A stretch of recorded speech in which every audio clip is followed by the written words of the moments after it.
I'm Tanya Cole-Lesnick, and I was a licensed clinical social worker therapist for about 30 years. And recently, last year, last spring, I took the bold move and released my license. So now I'm doing purely personal development coaching and support people on their personal growth journeys in all kinds of ways and doing all kinds of fun, creative things. And this is one of our new offerings, which I really love. And Molly is my co-leader. And Hi. in terms of personal growth book clubs, I did one at Barnes and Noble in person for a few years back in the day when we did such things. And that was a long time ago. And then I did another one with one of my private practices. I had people come to my office and we did a personal growth book club there for a couple of years. So I really love that kind of thing. This is a modernized version because it's the books, but we're also doing um, TV shows, movies, and podcasts, even different posts, maybe different things that we find inspiring that I think would warrant a really fun, juicy conversation. Molly and I are carefully choosing things.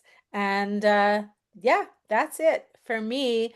Um, I'm going to pass the torch on to Molly. And then after Molly introduces herself, I have a introduction thing I want us all to do. So Molly, why don't you just say a little bit about yourself before we bring everybody else in? Hi, I'm Molly. I'm Tanya's daughter. I am also a very big mental health advocate, so this work is really very important to me. And yeah, I love the work that you do, and I love to be part of it. And I'm really excited about the book this week, this Jennette McCurdy's I'm Glad My Mom Died. That was a good book, and I think it's interesting that we're talking about it together as a mother and daughter little duo. Mm-hmm. So, yeah, that's a little about me. And can you just add your special talent that I've always given you feedback about? Oh, picking out quotes. Like, Uh-huh. I'm really good at picking out quotes or little nuggets, some would say, Yes. um, that are really like poignant and powerful.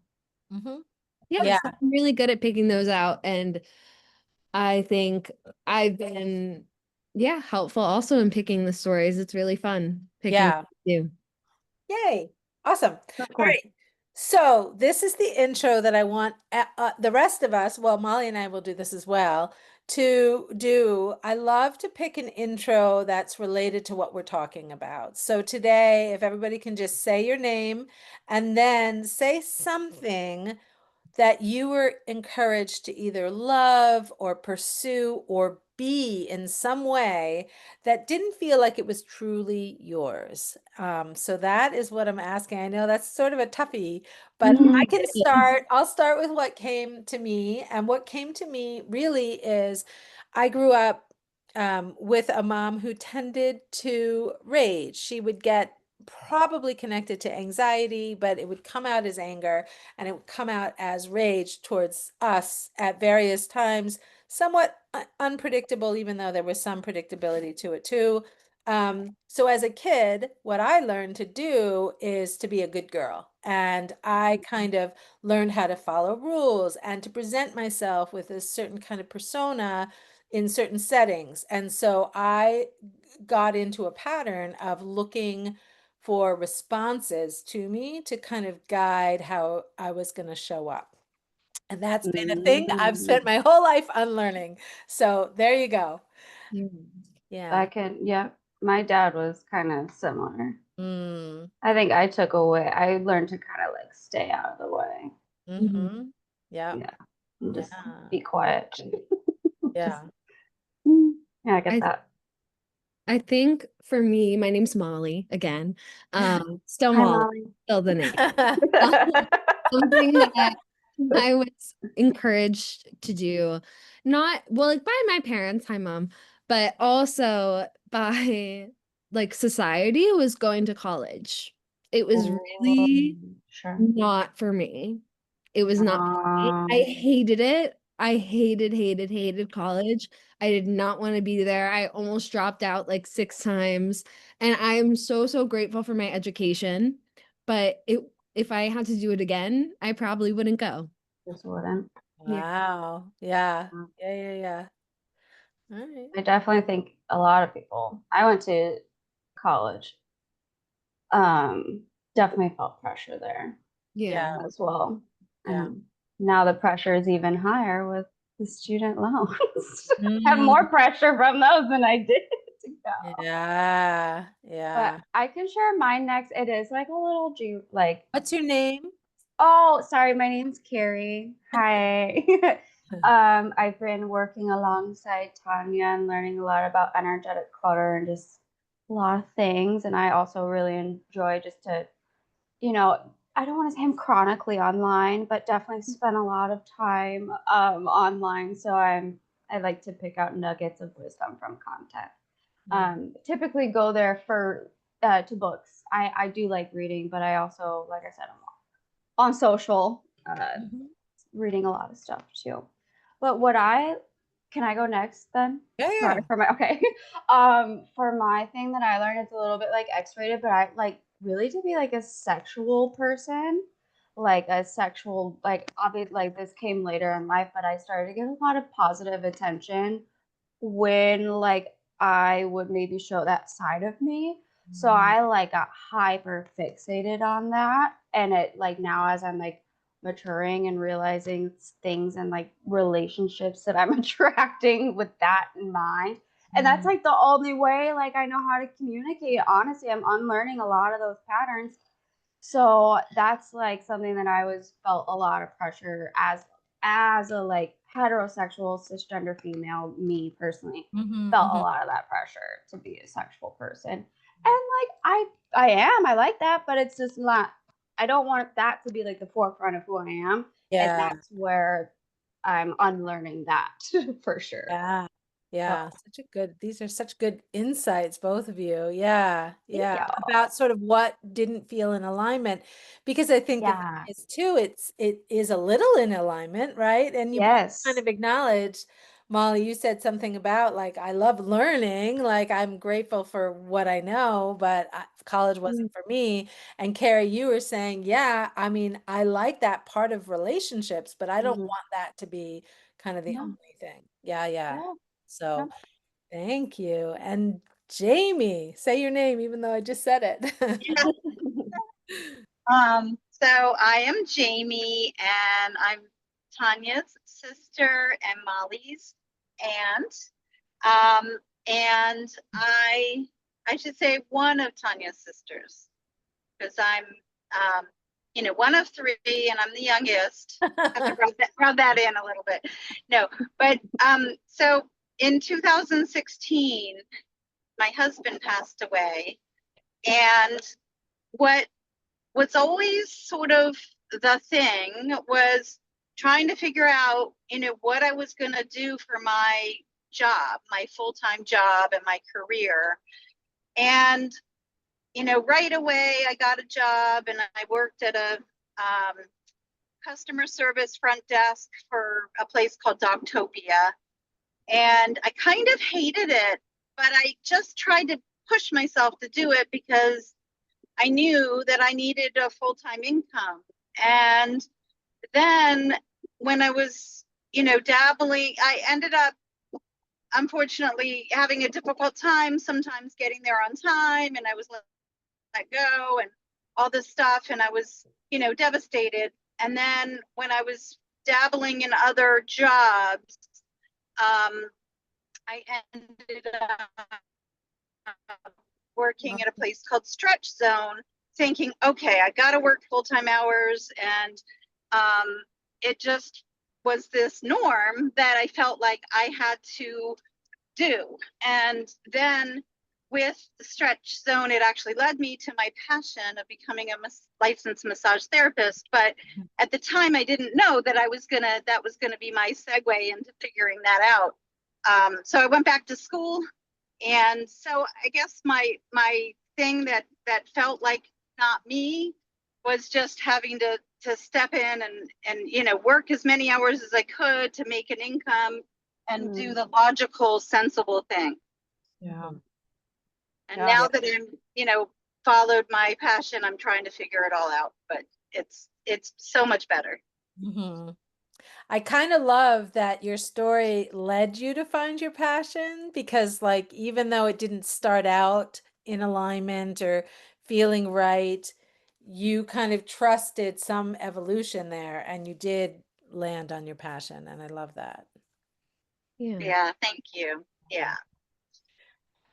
All I right. I love trusting in that evolution Yeah. personally. Like it's hard, but like as I've gotten older, I'm 33. That like I've everything that like has worked or hasn't worked out, like friendships, romantic relationships, jobs, like it has really brought me just one teeny tiny step closer. Like, okay, hmm know what I want, what I don't want. Yeah. Evolution. Yeah. And I Know what think you the don't want is trust. just as valuable. Yeah. Yeah. For sure. Yeah. Yeah, and trusting it. I mean, I think, yeah, it is a scary thing when it feels like you're not in the right spot and feeling like you're off maybe or out of alignment, but staying on the path of exploration and trusting yourself, I think is so important. Yep. So, let's start with the title of the book. Awesome. Oh, Yeah. good. So, what did you all think about just the title of it? I love the title. I think it's shocking. I think it pulls you in. I think it's something maybe people think, but they don't say. So be Mhm. a person that, like, I grew up with her. I grew up watching her and iCarly, you know that. Yeah. Like seeing her write a book that says, I'm glad my mom died, it just draws you. You're like, wait, what? What Uh-huh. happened? And you want to know the story and you want to know why. And then Mhm. you hear the story and you're like, oh, I get it. Yeah. yeah. Yeah. Yeah. Well, I like the title too, just because it's shocking and like I mean, at heart I am a words lover and like I love a good headline and like a juicy moment. Mhm. Love that. I was really able to relate to this title almost instantly, not because my mom is, I love her and she's still alive. Um, but I had a best friend who was an addict for a lot of our lives. Like we met in seventh grade, but I mean, in high school and relatively shortly after, I mean, active opiate, like heroin addiction. So when she did pass away, I won't say I was glad, but when an addict, I think sometimes or what passes away, there's a bit of relief. I was like, oh my gosh, I don't have to worry anymore. So it's Mhm. like that's where I related to the title and like this like whole grief thing. It's like, oh, I wasn't glad Emily died, but I'm like, oh, at least Mhm. she's not suffering and I am not losing sleep over her anymore. Yeah. So Yeah. that was my first thought of the title. Yeah. Just understanding how complicated grief can actually be. Right. Yeah. Yes. So complicated. Jamie, what came up for you with the title, or what did you think of the title? Well, when you tell someone what book you're reading or listening to, I would always say, well, it sounds like a morbid title, but like that would be my comments all the time. Like, Uh, but it's a really good book. So and and honestly, I would have liked it if she went into how she named the book. Like maybe there's an interview somewhere, or Ooh. there's like a little snippet that Uh-huh. maybe would, when she was trying to decide what the title would be for her Yeah. book. I just wonder exactly, like, how she came about that, because Yeah. it is shocking, and it's like, how could someone be happy that their mother died? Like, Mm. but and some of the stuff in the book, and in my opinion, didn't feel to come together all until the end. So it was just like, um, oh yeah, okay, now I see. Mm. Like it was a little bit of that. Yeah. And Yeah. it's interesting to me how this book, I think, has been a New York Times bestseller since it came out. So the Right. title being what it is, it hits people. People Yeah. relate to it. They just don't say it. Uh-huh. Mhm. They Yeah. see themselves in her. And it's just so like interesting that this has been a New York bestseller for so, so long. Um, when it's about being glad your mom died. Yeah. I think I did hear her somewhere, Jamie, talking a little bit about the title, but I don't know that it was the whole decision-making process. It was maybe more about having such like a controversial title. For me, it was so tricky because, we just lost Molly's dad, my husband, when we were planning to do this, and we held off for a month doing this particular book because it felt hard to kind of have the language of that title connected to going through loss at the same time. And I think I feel sort of similarly to what Jamie described, where it does feel a bit shocking, the title. I don't really feel as much that way. I think after a while, I realized people knew of the book. So when I've said it, I felt a little bit more comfortable. But I had some discomfort about like, ooh, the title sounds so like negative spirited or something. But of course, you get it when you read the book. I just feel for Jennette so Yeah. much, and I can totally understand, and we'll get into stuff, of course, but like the relief. And also, I mean, we'll talk more about it, but I think what struck me so much is like how much she thought she loved her mother so fully because she didn't really understand all the abuse stuff till later. Like it didn't, I think abuse, you don't always know abuse is Mhm. abuse, So I think that was, anyway, that's sort of more about the content of the book itself, but I can just really understand how complex her grief in particular must have been. So, Yeah. yeah. Um, okay. How did you like how she wrote the book, her humor, her emotional honesty, like the way she wrote the book? Can you all just say a little bit about how you felt about it? I loved it. I felt like I was her friend Mm-hmm. Mhm. and that we were just talking. And I like it because I felt like she was just so raw and real and vulnerable. And I think she said some of the things that people are afraid to say out loud. And it was just really interesting. And it's was like also what you were saying earlier about it being interesting listening or reading to this now, like after like my dad, your husband had passed away. Because I don't relate to her fully, but I understand Yeah. complex grief. Mm, Her like sharing her complex grief makes me feel better about my complex grief. mm, mm-hmm. Yeah, For sure. yeah. Yeah. Me When too you with my. say complex grief, is that a term? Is that like but you're just saying because your grief was Yeah. Yeah, complex. it may actually be a diagnostic term as well, Oh, but yeah, it might be. You But could definitely probably like Google yeah, it and get some sort of Yeah, hit yeah, on yeah. that. But I think it just speaks to the complexity of it in general. yes, Yes, exactly. yeah, yeah. Right. Yeah, Okay. exactly. Yeah, I think that complex grief is what really a good way to describe how I felt, when Emily died. And I personally deal with things with humor, so I love like a good like dark humor splash, but like also very raw honesty. So I also kind of Mhm. felt like I was talking to someone that I would kind of like hang out with or have like a real conversation with, like in real life about like deep things. Yeah, But yeah, so that's what I liked about yeah, how she wrote the book. right. What about you, James? I was very taken by because I listened to the book. I was Mm-hmm. very taken by how quickly she read it, like how she narrated it so quickly. I was just like, it was almost hard to, but it kind of like showed us her personality too.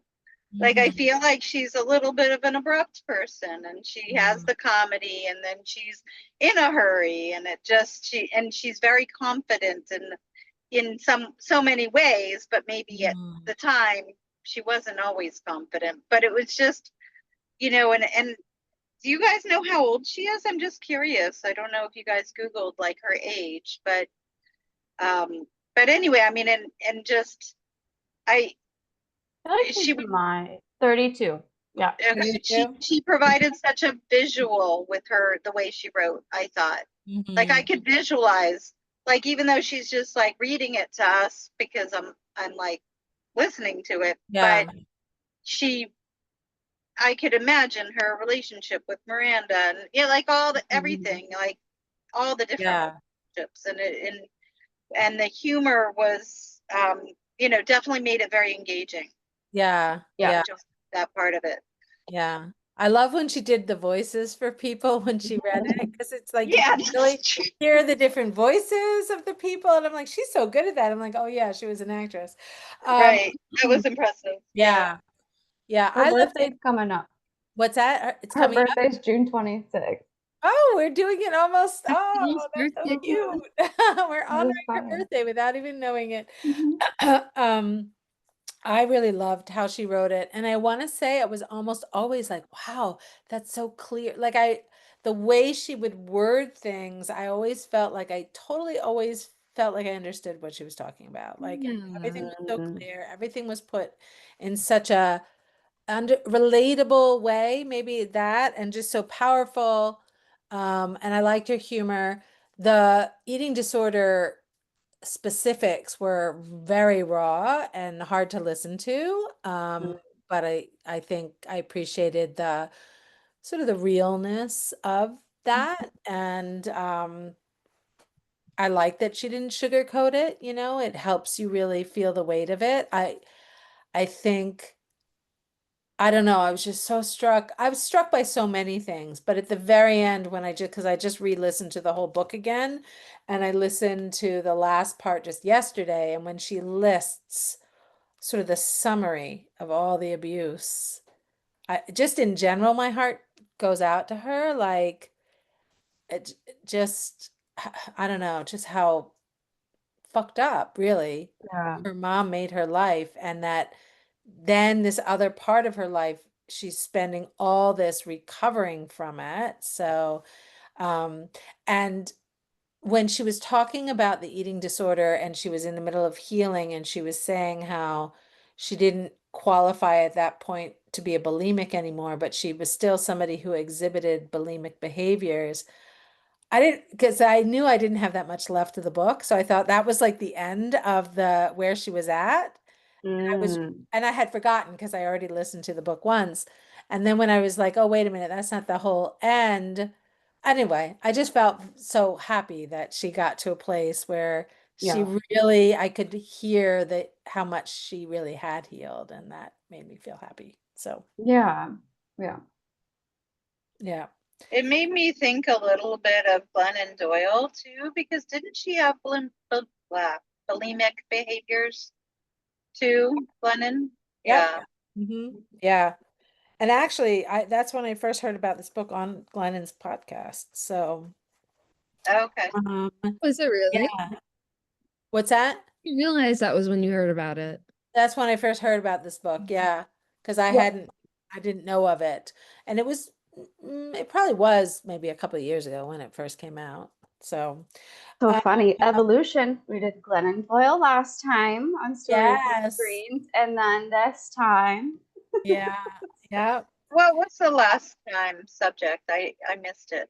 It was the best Podcast? advice. What's that? Was it a podcast Yeah, it about was a Glennon? podcast, Mhm. Glennon's, and it was the Okay. best advice they'd ever received. You can Okay. send me the recording if you want, or if anyone's watching Yeah, this recording. please. I would love Okay, that.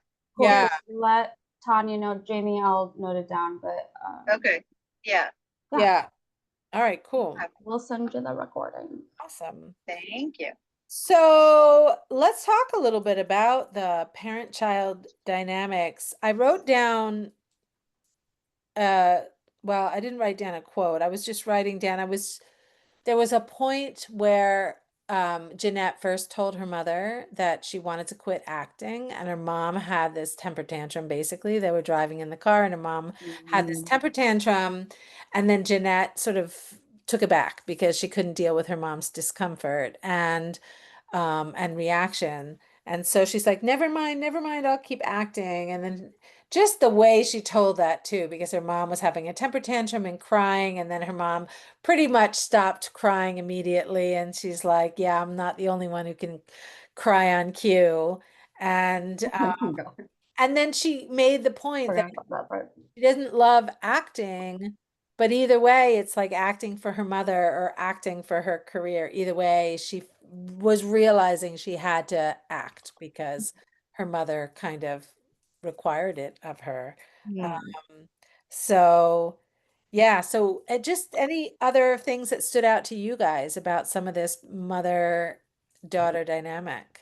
What really stood out to me the most was the weight Mhm. and her Mhm. monitoring Jeanette's weight so much and telling her about calorie restricting as if she wasn't getting her to be anorexic.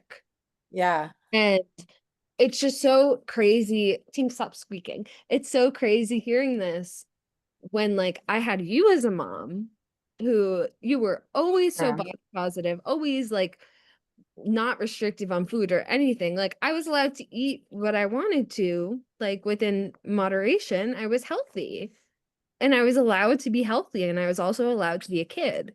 So thinking of like Right. growing up and having a mom that's like pushing you into disordered eating behavior is so unsettling to me. That really stood out the most. And I mean, she starts off the book Yeah. by saying that she was like, Mommy, I'm 98 pounds or whatever she said. She's Yeah, I want to say it might have even been 89, but still that like yeah, yeah, exactly. Like that being the thing that she thinks will get her up, that being yeah. what she wants to hear. And then later on with the paparazzi photos, the Mm-hmm. amount of harassment and calling that she did. And she's like, Jennette, like you look chunky. Like Yeah. that's the thing she cared about. And it just that she cared about that so much and that she believed Jeanette's weight was a reflection of her somehow Yeah. really Yeah. upset me a lot. And it really upset me. Yeah, it was very Yeah. yeah. It made me think of like two things, Mhm. generational trauma, that part specifically. Like, Mhm. there's got to be some sort of thing that Jeanette's mom learned in Good. her own. What? Not saying there's any excuse, but there's Right. gotta be some sort of Yeah. thing that's been learned. And I also like when I was in school, I was studying psychology for a while. I just realized I'm not that tough of a person. I couldn't wipe my hands clean of it, so to speak. But I learned that like that parent-child relation, like especially like mother and daughter, that relationship around food can really statistically impact like the likelihood of an eating disorder. So like this, like having awareness around that, I think now maybe as a society we're getting like closer a little bit to like parents understanding the impacts of these things. And I say this, I'm not a parent, so please take this all with a grain of salt. But it just is, it's so impactful, especially that mother-daughter duo. I say this all to think like I'm sure there are lots and lots and lots of people, mother-daughters, who have like related to their story. I'm glad Mm-hmm. we're not sitting here maybe with this mother-daughter duo. We have a healthy one here. But yeah, that's Mm. it's fucked up. Yeah.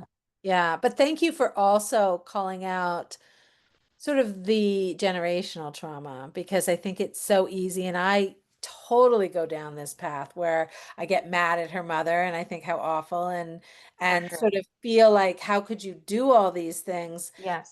and don't spend much time thinking, oh, she's not a well person, and I mean I know she's not well, but Yeah. it's just a good reminder that she didn't start out this way as like a little infant Yeah. coming Just out. makes me wonder what she I just like what was she hearing when she was Yeah. a kid to think that, or like what, I don't know. Yeah. Yeah. Crazy. We got a little taste of her grandmother, which we could, Yeah. we did Yeah. know that her grandmother also offered some negative sort of messaging, but yeah. And Jamie, what about you? What were some of your sort of takeaways or thoughts of the mother-daughter dynamic that the came up for Well, you?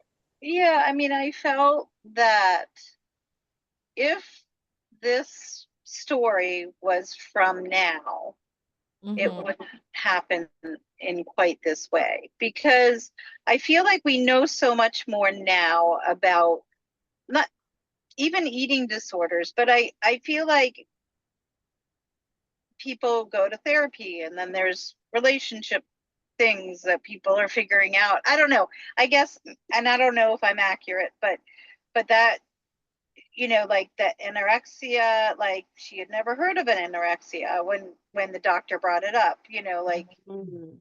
But I think um that was her being sheltered from it. I don't think that was that it wasn't talked about then, because if we think about the time frame, that would have been, how old was she when she first?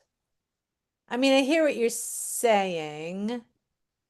yeah. Maybe. I mean, maybe there would have been more exposure to that kind of I don't understanding. know, more, I feel like people are more like advocates for themselves now maybe than they were then. I don't, Gen Z is maybe bold. the what? I said Gen Z is bold. I Bold. was gonna say I would agree for sure, and especially as I think you guys know what I'm trying to say. As the younger people now start to get older and Mhm. older, it's definitely gonna be like, Yeah, yeah. I think what I'm sort of maybe saying isn't what changes is some of the unhealthy, abusive dynamics where people are not exposed to certain things. But yeah, I mean, I suppose when she was young, that was before internet and stuff like that, right? Yeah, possibly. I mean, Yeah. a little bit. We're the same because we're like 6 months apart. So like, Like how like old were you, Carrie, when it? so I will say if she was like, she was in like more of an affluent thing. So she was definitely as soon as the internet. So probably like 6 to like, Uh-huh. I mean, no, 1998. Yeah, What did you around say there. about affluent? So if growing up my generation, like we didn't get computers in the home until like some of us were like 12, Uh, 13 as we got uh, older. But if you were like a little bit more of a higher earning right, socioeconomic right, status, right, you may have had an in-home computer right, way earlier. right. But she So wouldn't have, like, she didn't start making money until she was a little older. so yeah, Yeah. so she might have not been exposed to it. Mm-mm. And we're Yeah. definitely not going around talking about anorexia on like the streets, like social media. Like we're not exposed. We were not like, exposed to it. Like Mhm. Yeah. yeah, I can hear that. Yeah. yeah, but I mean the relationship, gosh, I mean, it just it, I didn't even realize the extent of the abuse until she really highlighted it near the end. And I was aware of it to a certain extent, like, oh gosh, how sad this is, Mhm. but the heart-wrenching part of it kind of felt more prevalent a little later. And even just the, hearing about the vaginal exams and the breast exams and stuff till she was 18, like just things like that. They're just like, I mean, her mom thought she was protecting her, maybe. I don't know, but geez, what violation. And it Yeah, just, that's assault. Yeah. it was, yeah, it was, ah, I don't Yeah. know. And Yeah. so it just, and then the dynamics of like her and her father too, like that, it was almost completely a separate, you know, her father wasn't an advocate for her, like, Right, right, right. oh, Like neglect really from him, like a separate form of abuse, like a Mm-hmm. different yes, kind. Mm-hmm. Yeah. Yeah. I think Definitely. else that stuck with me too is when Jeanette moved out on her own, Mm-hmm. lived with her for months and shared a bed. Yeah, yeah, yeah. Dad, like, yeah, okay, Right. that behavior. Right. Like he couldn't even stand up to her Yeah. himself, Yeah. So That was he just could, interesting. Like, like nobody was healthy in that, like Right. maybe the grandfather, he's the only one. Actually, the grandfather, he was a bit of an advocate because he was the one who first said, I think she needs to go talk to somebody or something. Like, I think the father recognized the OCD. Do you remember? I mean, the grandfather. Yeah, yeah, Yeah, but I mean, he didn't go very far with it, but yeah. Recognize the OCD of the mother or of of of Jeanette Jennette. even. Yeah, but you're right. The mother had her obviously her own mental health Yeah. issues. So, yeah. Yeah. Um, all right. Let's see. I wrote this quote down that I thought was interesting. Ooh. This was towards the end, and this was like about, well, I'll read you the quote and then we can sort of talk about it.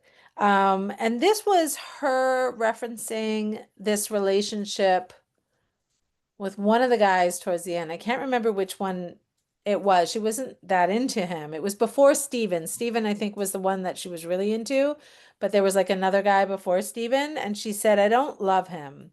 Maybe it's because I don't have space in my heart to love anyone right now while mom's dying. Or maybe that's me trying to blame a genuine lack of connection on grief. Grief is a great scapegoat. And I think I was so struck by it for a few reasons. One, just the confusion of sometimes we just don't really know what's true for Mhm. us, even. Mhm. Like she knew she didn't love him, but it's also true that she didn't have space in her heart at that moment in time to really fully connect to somebody. And so that also makes sense that who, even if she could love him, that might not be something she could connect to right then.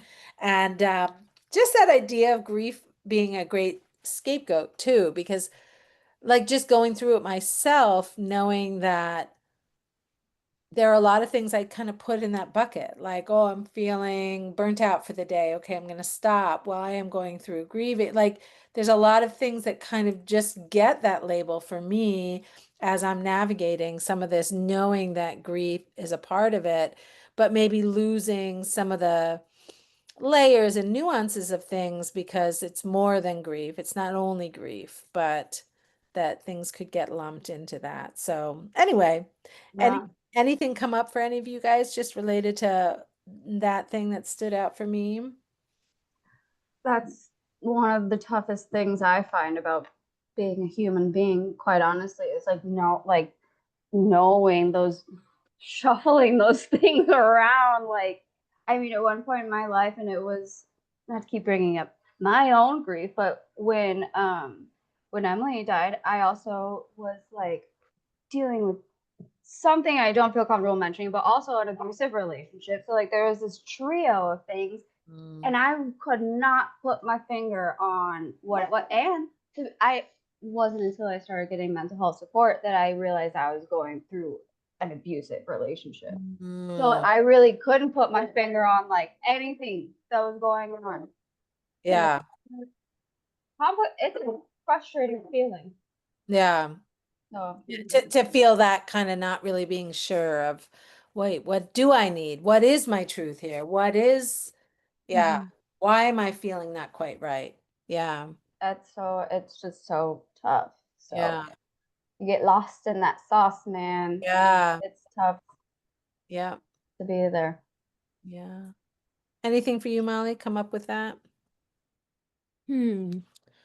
It made me think more just because you were talking about her relationships of her relationship with that man that was like in his 30s when she was 18. Uh-huh, right. Another That grief. really struck me also because Yeah.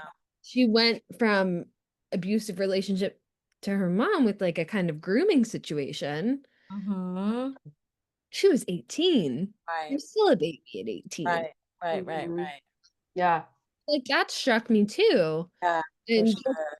the way that he would pressure her into doing sexual things and Mm-hmm. um like make her feel like she was less than because that's not what she wanted.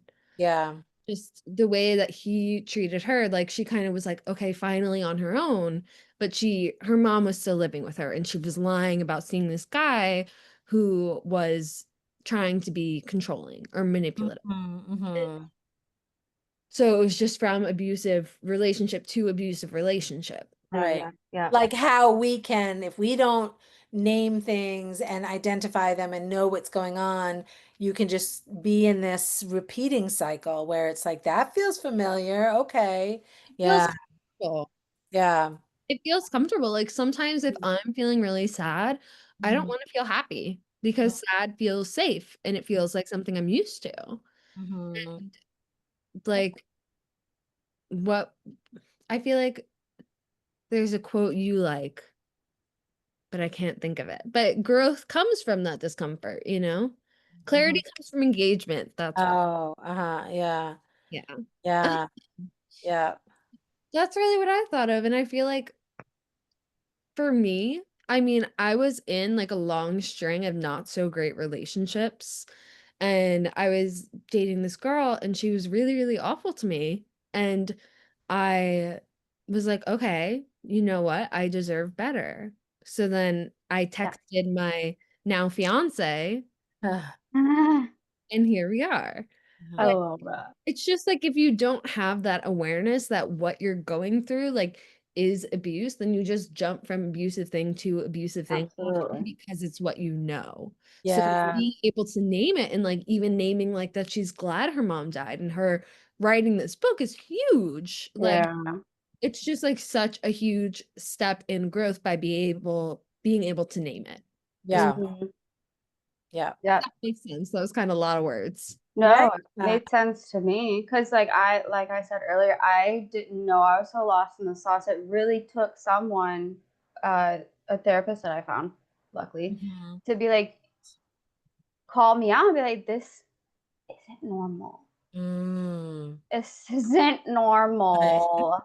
Like, what? Yeah. What are Yeah. you telling me? And I was like, what? Are you Yeah. telling me? Like, and I mean, to bring it back to like the theme, like she told me a lot of things, and I do love my mom. I have a great mom. I think my mom is in that boomer category, so she lost some like self-empowering, I think, lessons in her growing up.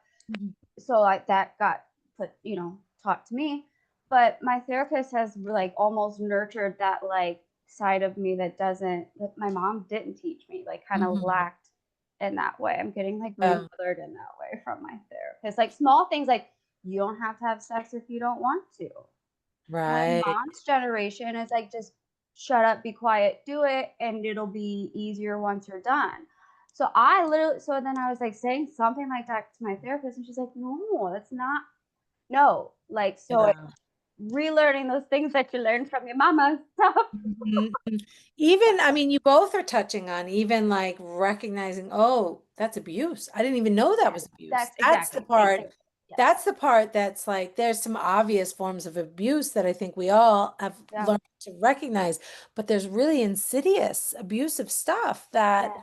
we just don't necessarily know it, especially if you grew up with it and it was part of the norm for you. So then you didn't even know to question it, which I think Exactly.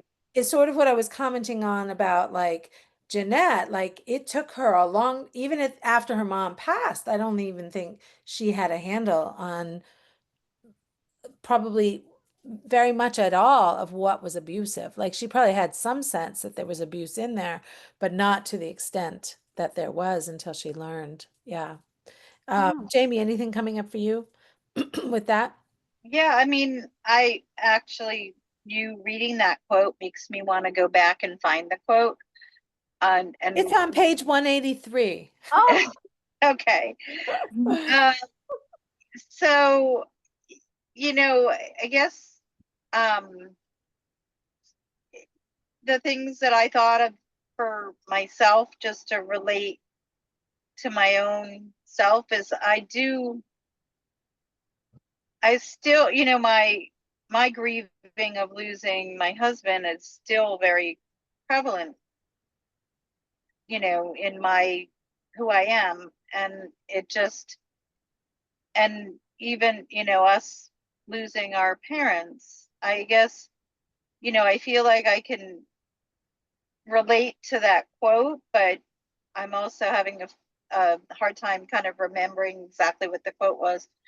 But um but anyway, I mean, it just, um feels like sometimes when I want to be like, okay, well, I'm still grieving, or there's, like trying to have a little bit of giving myself grace and giving myself permission in regards to some of, why certain things are more difficult. But as far as, just relating to it, like I said, I want to go back and reread that. Yeah, I mean, just to summarize, and I think you're touching on another side of that, which is I think what I called it out to say how grief can kind of be this umbrella and it can kind of get confusing about what's grief, what's not grief, and the reality that there isn't space for other things when you're going through grief. And I think what you're talking about, Jamie, is really, yeah, and also there is grief. So to honor that too, like that it's not just that grief is the scapegoat for things that aren't grief, but also grief is there and it's very much a part of the fabric. And yeah, I just like what you were saying about giving yourself grace for that and honoring that because I think that's really important too. Yeah. Have you guys heard of the grief bubble? I just realized because a lot of us here have like experienced grief a lot in our lives. But have you heard of the grief bubble? I don't think Mm-mm. so, no. Can I send you guys offline, like send you guys a text or an email with an article?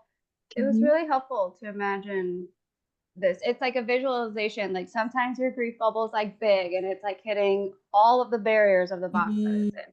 And then sometimes your grief bubble is like small and it just feels like it's there some days. But like, so me and my friend Brittany, who was Emily, like we were a trio, we're like, oh man, my grief bubble is just like huge today. Yeah. Like, or I someone's love like, how's your that. grief bubble doing? It's like, no, it's a dot. Like, Yeah. Oh, so yeah, please send it. That sounds really cool. Yeah.